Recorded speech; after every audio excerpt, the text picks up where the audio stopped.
Hi and welcome back to Hardware Unboxed. I'm your host Matt, and today we're taking a look at Silverstone's latest Mini-ITX case, the Raven RVZ02.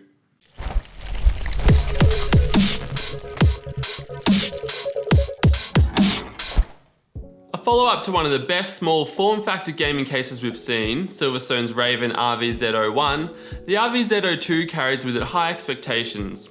The RVZ01 was one of the absolute best at cramming high-end performance hardware into a very small package. And for that reason, it was one of the most preferred cases for enthusiasts to build their Steam boxes in, with its ability to fit even the mighty GeForce GTX Titan X inside. Now the RVZ02 has arrived and also claims to be able to house graphics cards up to 13 inches long, despite being 15% smaller than its predecessor overall. Some, or maybe all of this save space is due to the fact that Silverstone has not allowed room for a case fan, which will certainly make temperature management an interesting issue, especially for those looking to cram high performance hardware inside. The RVZ02 certainly lives up to the RVZ01 in terms of aesthetics. The original is a great looking case, but in my opinion this latest version is even better. The front panel features aggressive angles yet remains clean overall, with its subtle Raven logo at the middle. Silverstone has even made allowance up front for a slim. Side panels wrap around the case in a pretty unique way and feature opposing ventilated clear plastic panels that show off different areas of the internal hardware. The rear of the case is simple, but you'll also notice two expansion slots, meaning this case can support dual slot graphics cards. Popping off the two case doors reveals a relatively simple and well thought out internal design. The motherboard tray features a very large cutout, which is great to see, as this rear access allows for easy installation of M.2 SSDs once the system is already installed. Next to the motherboard tray is the power supply mounting location, which supports both SFX and Silverstone's new SFX L standard. Above the power supply is where you'll find the slim optical drive slot. Next to this slot are two very clever 2.5-inch drive slots that allow users to slide drives in and out without any tools, and most crucially without removing any other components. Turning the case around, we find a dedicated space that can house full-length 13-inch GPUs like the Titan X. Silverstone claims installation is straightforward, and our experience was in line with these claims thanks to the well thought out design previously mentioned.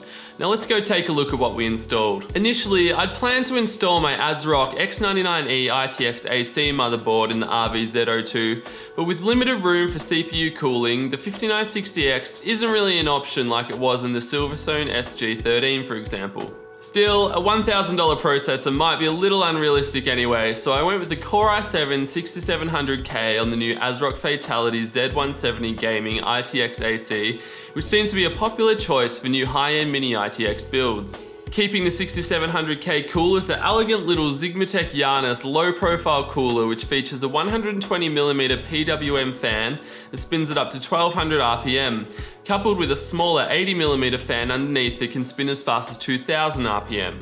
Also installed is 16GB of Crucial Ballistics DDR4 2666 memory and the Samsung SSD 850 Pro 2TB SSD. On the back side of the motherboard in the M.2 slot, the Samsung SM951 NVMe 512GB SSD has also been installed. Finally, on the opposite end of the case, we've installed a reference-designed NVIDIA GeForce GTX 980 Ti graphics card, and powering all this Mini-ITX madness is the Silverstone SX600G, which is ample as this system never draws more than 350 watts when gaming. Speaking of which, when gaming the GPU temperature never got above 85 degrees, which is good given it peaks at between 80 to 85 degrees on the test bed. The CPU maxed out at 60 degrees, and again this is an excellent temperature when using the Xigmatech Janus on the Core i7 6700K. All things considered, the RVZ02 is Silverstone's best Mini-ITX case yet in my opinion, and it might even be the best Steam box case on the market. What I really loved was how accessible Silverstone made the internal hardware, meaning enthusiasts who like to tweak and upgrade as they go won't have to go through a complete system rebuild every time. Something that I have to admit drives me a little crazy with my RVZ01. The lack of case fans didn't seem to affect temperatures much at all due to the case's virtually open air design with its vented side panels, and this probably went a way towards reducing overall noise too. One thing users will probably have to remain mindful of though is dust build-up.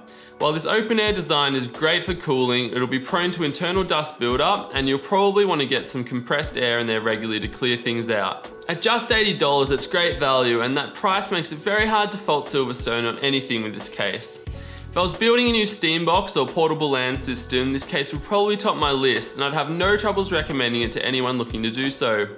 Would you consider the RVZ02? Let me know in the comments. Thanks for watching another hardware unboxed review. I'm your host Matt. If you like this video, then you know what to do. Hit that like button, and if you haven't already, consider subscribing, and I'll see you next time.